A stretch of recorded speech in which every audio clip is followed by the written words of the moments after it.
Hi everyone, if you're new here, my name is Andrei, and on this channel I'm documenting how I'm building my design studio from scratch. In the previous video I talked about why I decided to start the studio and what my initial plans were. Today I want to be very honest and show you what actually happened since then. What I didn't manage to do, who I reached out to, what insights I got, how I landed my first projects and what difficulties I faced. So let's get into it. Let's start with what I didn't do, because that's really important too. First, the portfolio. I was so deeply involved in the process of finding my first clients, talking to people, writing messages and doing interviews that I didn't touch the portfolio at all. So for now, let's say it's good enough. It works. Second, LinkedIn. I know LinkedIn is important, I know it's one of the main channels for B2B visibility, but I simply didn't manage to allocate time for it yet. That said, I'm fully aware that this needs to change. My plan is to create a content plan and start publishing consistently. What I actually did over the last few weeks, I wrote to more than 80 people directly. I also posted about launching my studio in 5 or 6 Telegram groups where I already a member. In most other groups, posting turned out to be paid. In one of them I've tried paid promotion, but so far it hasn't produced any noticeable results. At the same time I conducted 6 deep interviews with people from very different industries. A managing partner of a company producing leather goods, the founder of a performance marketing agency, a business owner producing and selling vegetable oils, the founder of a ship management company, a head of marketplace growth at a large marketing company, and the owner of a marketing agency. On top of that, I booked a paid consultation with the founder of a successful design studio called Spiv. And as I promised, I want to share the key insights I got from all these conversations. In most cases, companies order design services not because they need a logo. They do it because they want to get an external perspective and fresh thinking. They want to rethink their business or strategic direction. Want to save the time of their internal teams and rely on experienced specialists. They want to clearly show their achievements and visualize their ideas, to present information in a way that creates the right impression and highlight what really matters. Design for them, in this sense, is a tool for clarity and focus, not decoration. Now let's talk about what clients expect from a design studio. A few expectations came up again and again. Clients really value the ability to truly listen and quickly understand their business. They like studios which are focused, not trying to do everything for everyone. They need a person in the studio who can translate between business language and designers or developers. They need clear and structured briefs. During the work itself, clients care a lot about very practical things. Market research before starting. They want designers who explain and defend their decisions, careful reading of briefs, attention to details like typos, predictable deadlines, fast responses, asking feedback at every stage so nothing becomes a surprise at the end, calm reactions to feedback, access to source files for future use, and explanations in simple language. And sometimes help beyond the format scope just to reduce their workload.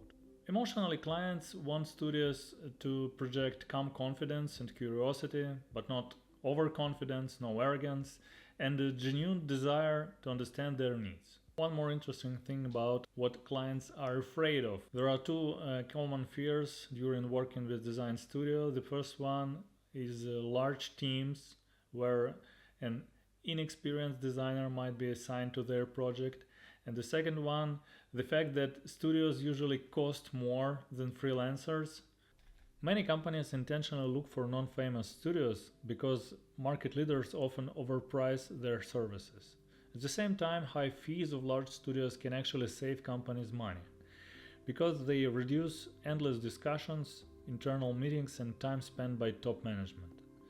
Another interesting point, some companies that can handle design internally still hire external studios to have leverage over their own teams when tasks are delayed or overcomplicated.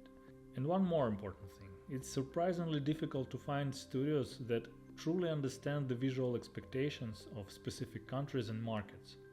Cultural differences can make international products much more complex than they seem at the first glance.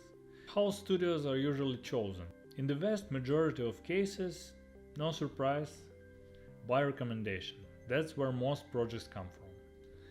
If there are no recommendations, people start looking at content in social media, expert communities, and professional groups. And yes, portfolio still matters. Some advice I've got from a successful studio founder. First is to have a website. Doesn't need to be perfect, it just needs to exist and show our work. Second is to develop my personal brand. Third is to try to find a project with a well-known large company because it makes convincing new clients much easier. And finally, get out of daily operations as soon as possible. Right now I'm acting as a project manager myself, but as soon as there are enough projects, this role should be delegated. Some thoughts on what niches can our business focus on right now. The first one is IT because we already have first clients in this sphere. The second one is e-commerce because I have experience running online stores. Then it's entertainment because I worked a lot with escape rooms. And the fourth, the final is maritime industry due to my education and background. At this moment, IT looks like the most promising direction. So let's get to how I got my first two projects.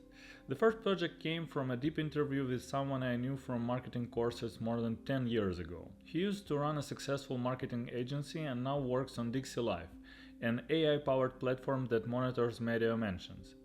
They needed an additional landing page for their website. The second project required almost no effort. I'm a part of a group for design course graduates, and sometimes people post project requests there. I replied to one of them, showed my portfolio, and got a project to update a media kit for Access, an advertising marketplace connecting brands and ad platforms. So let's get to difficulties and doubts. Clients expect very fast responses, and that can completely destroy your work schedule. Long term, it clearly requires a dedicated project manager. One more thing is, without a strong reputation and large clients in the portfolio, it's difficult to charge higher fees, so income is modest at this stage. And honestly, I realized that project management tasks, briefing clients, writing tasks, coordinating designers, take a lot of time and bring me such less joy than creative work. But there was a positive side. One of the designers I worked with liked my approach and invited me to participate in a new promising project under the studio's name. That could become our first recommendation-based project. Before wrapping up, I want to talk about mistakes, because not everything went smoothly. During one of the deep interviews at the very end, I suddenly switched the topic. I asked my interviewee if he could introduce me to other people I can talk to, and at the same time I said that we are open to taking on his current design tasks, even at cost. And that was a mistake. You could literally feel the atmosphere change. He stopped smiling, never smiled to me again. I think in that moment he felt that this was no longer a conversation. It became a sales pitch. So yeah, that was a up. After that I completely changed the structure of my interviews. Now there are no direct offers inside them. Only a calm mention that collaboration is possible without pressure. Another mistake. At some point I started going too deep into designer's work. I analyzed layouts too much, suggested alternative compositions, photos, directions. The designer didn't like that at all and suggested defining responsibility boundaries. We talked it through and agreed. I can comment, give feedback and share my opinion, but final design decisions always belong to the designer.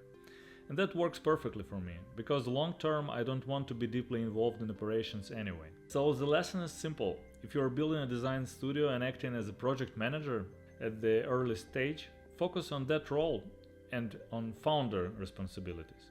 If you trust your designers, they'll handle the creative work. A quick update on my task prioritization project Gutfork. I added the ability to upload files in popular formats and the ability to create an account and save the list. I'm still amazed that I managed to build all this without programming knowledge, using only ChatGPT and Codex. If you want to figure out what's most important to do next in your own project, check it out. The link is in the description. So let's get to the next steps. My focus now will be to deliver current projects at a strong level, collect feedback from clients and ask them for recommendations after the projects are completed. To build the studio website, I've already started working on it in Framer, and improve the portfolio whenever possible. If you are interested in any of the mentioned topics or have questions, please write a comment and I'll try to answer it in the next video. Thanks a lot for watching this video. I hope it was useful and honest. I'm really looking forward to seeing you in the next one, and please support Ukraine and its armed forces. The link to a trusted foundation is in the description.